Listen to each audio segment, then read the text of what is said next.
பாளையங்கோட்டை புஷ்பலதா கல்விக் குழுமத்தின் 40வது நிறுவன தின விழா கோலாகலமாக கொண்டாடப்பட்டது. பாளையங்கோட்டை புஷ்பலதா கல்விக் குழுமத்தின் 40வது நிறுவன தின விழா வெகு சிறப்பாக நடைபெற்றது. விழாவுக்கு சிறப்பு விருந்தினராக நெல்லை மாவட்ட ஆட்சியர் மருத்துவர் சுகுமார் கலந்து கொண்டு தலைமை வகித்தார். சிறப்பு விருந்தினருக்கு பள்ளியின் தாளர் புஷ்பலதா பூரணன் நினைவு பரிசினை வழங்கி கௌரவித்தார்.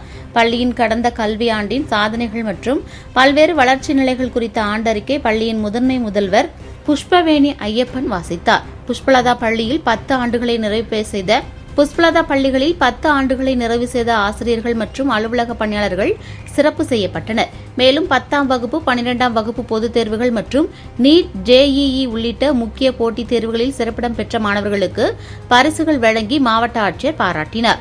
விழாவில் மாணவர்களின் கலை நிகழ்ச்சிகள் பார்வையாளர்களின் மனதை கவர்ந்தது. பள்ளி பாடகர் குழுவினரின் அற்புதமான பாடல்கள், மாணவ மாணவியரின் ஒய்யார ஆடை அலங்கார அணிவகுப்பு, மனிதனின் எண்ணங்கள் எவ்வாறு மேம்பட வேண்டும் என்பதை விளக்கிய ஆங்கில நாடகம், பிரம்மாண்டமான சிவதாண்ட கௌதவத்தை வெளிப்படுத்திய பரதநாட்டியம், கொங்கு நாட்டின் வீரமன்னர் தீரன் சின்னமலை பற்றிய தமிழ் நாடகம் ஆகியவை அரங்கேற்றப்பட்டன.